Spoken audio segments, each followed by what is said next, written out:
Olá, nessa videoaula vocês vão aprender sobre cadeia e teia alimentar. Essa aula foi preparada por mim, Filas, e pelos meus outros colegas, Wesley Caires e Ítalo Agostinho. O que é cadeia alimentar? Cadeia alimentar é a relação entre matéria e energia que os seres vivos utilizam para sobreviver, ou seja, as relações necessárias para a busca de energia por meio da alimentação.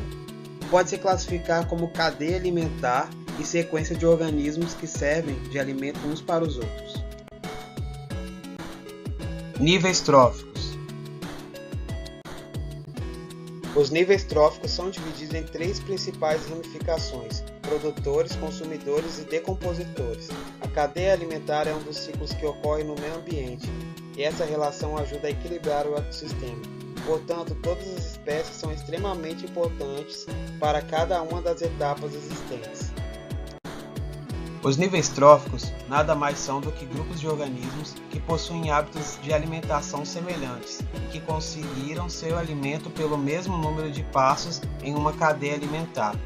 Todas as plantas, por exemplo, ocupam o mesmo nível trófico, assim como todos os animais herbívoros.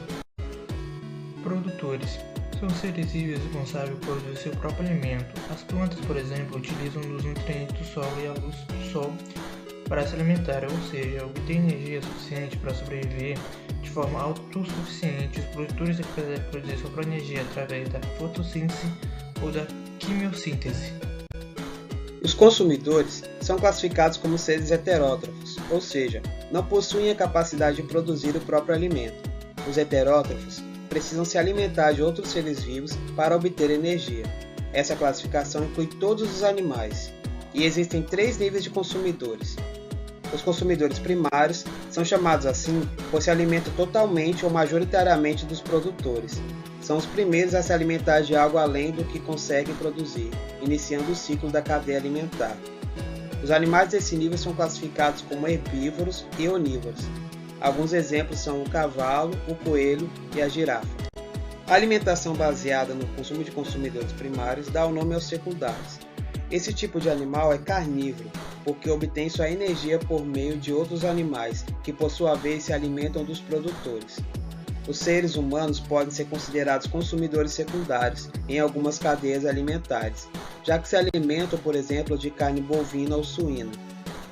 Os consumidores terciários compõem o último nível de consumidores, se alimentando dos consumidores secundários. Decompositores. Outros organismos presentes na cadeia alimentar são os decompositores. Como o próprio nome já diz, esses seres são responsáveis por decompor outros seres vivos após seu ciclo de vida.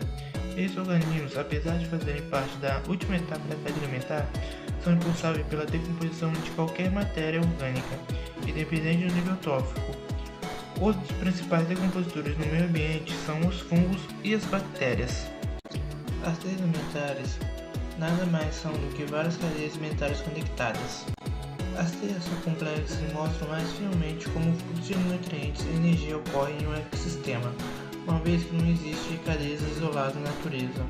No caso das teias alimentares, o fluxo de energia e nutrientes ocorre de forma multidirecional.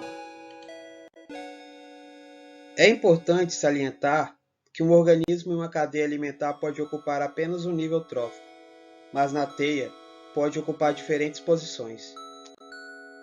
O homem, ao comer um vegetal, por exemplo, comporta-se como um consumidor primário e, ao se alimentar de um herbívoro, comporta-se como um consumidor secundário. Os seres humanos estão no topo da cadeia alimentar? A resposta para essa pergunta é não. Isso porque o ser humano não está inserido na cadeia alimentar atualmente. O motivo disso é simples de ser explicado. Enquanto o leão caça sua presa, nós compramos o nosso almoço, porque o único trajeto que fazemos na busca por alimento é de casa até o supermercado. A crença de que temos o direito de comer outros animais não partiu de algo natural, e sim de algo estabelecido pelos próprios seres humanos.